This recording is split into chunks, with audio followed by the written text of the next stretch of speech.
Tell me about that ring on that right finger there. Championships. How many? Well, when I was at Fayetteville State, it was 4, and being at Livingstone, we won 2 in a row in basketball. The golf team won last year as well. I brought 8 championships to Livingstone in golf. So I've been a winner all my life. Can't hold that against you. Your president's even happy. He's sitting there laughing. Well, he's a winner also. And I always want to thank him because he gave me an opportunity to come back to Livingstone. Looking back to 1976, when most athletes wanted to play football, basketball, baseball, what made you settle on golf? Well, growing up in Charlotte, my brother and I, we worked at a golf range when we was around 5 years old, all the way through high school.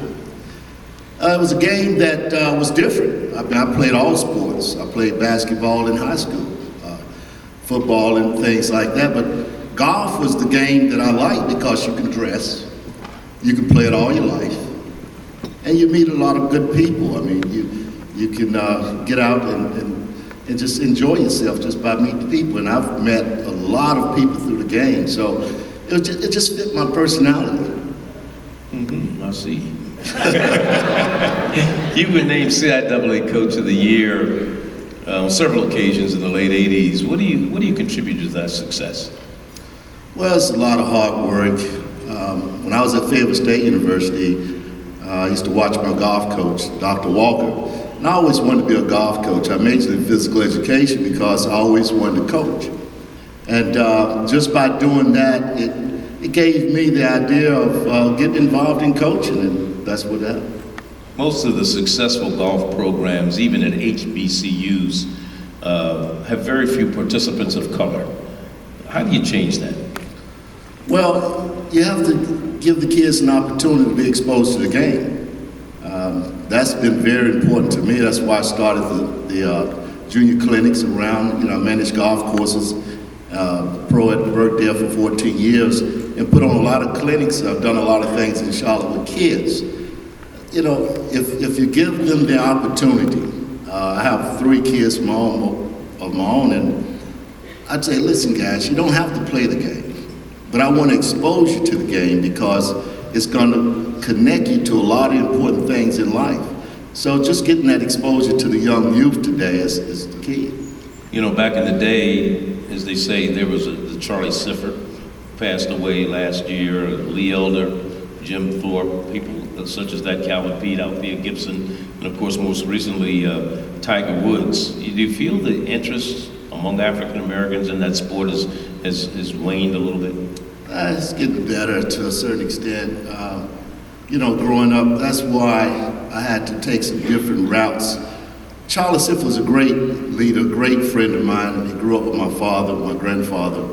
But it's been tough. It was tough. When I grew up, you didn't play golf. You didn't find a lot of young people that played the game. And my goal was to be the best golfer in the world.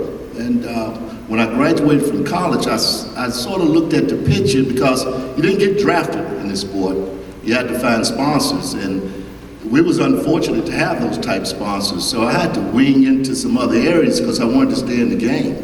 So I went into managing golf courses as well as being a golf teaching professional. So it was tough. And Charlie Sifford and the ones you just mentioned, Calvin Pete, those guys paved the way for me. And a lot of people paved the way for me. My wife is great. She's been very supportive. My brothers, my family. A lot of people has been very supportive. And you have to thank those type people for giving you the opportunity to sort of lead you through that path. Over the years, with all the years that you've coached, last year you coached your first ever CIAA Golf Championship team. Well, I coached 8 championships at Livingstone. I came there in 1979 and won 8 championships. I came after 21 years being out of coaching. I got back into coaching. I'll never forget Dr. Jenkins. We was in the office one day. He said, Coach, listen, I know the basketball teams are doing well and things are doing well. You're the golf coach. You got to set that example as an athletic director to to win championships. I walked out of his office. I said, well, let me turn it up a notch. And we won the championship last year.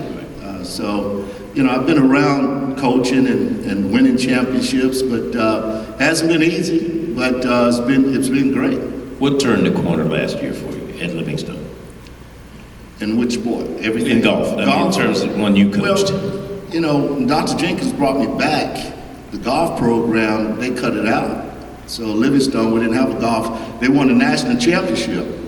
And then I went into managing golf courses. They cut the golf program out for 21 years. Dr. Jenkins came back and brought me back in and started the golf program. And I just got kids that never touched the club. I said, you want to play? He said, I don't know how. So I teach you. So I started that way. And the team, I started gradually building that team up. And last year, we finished second in the Southern Division Championship. We finished second in the Northern Division Championship. And I said, hey guys, we got to win this thing, and they was expecting me to be mad when we lost because we had leads. We had a 14-shot lead, one championship and lost by one, and we had a 4-shot lead going into the last day and lost that one. So going into the CIAA championship, when I got in the van, they was sort of like quiet and thought I was going to fuss. I said, hold on, I'm not going to fuss at you guys. We just got to learn how to win, and apparently that's what we got to do. So CIAA last year, I told the guys, hey, we're ready, and we made it happen. When you look at all the sports at HBCUs, and a lot of schools are starting to cut back or eliminate some sports in terms of costs and cost savings and with the financial challenges that they face each and every day, how does golf rank in terms of cost for is getting that program funded? It's not that expensive. If you got to be creative. I remember when I first came back to Livingstone, I knew the budget wasn't allowing us to really do the things that I wanted to do just like that.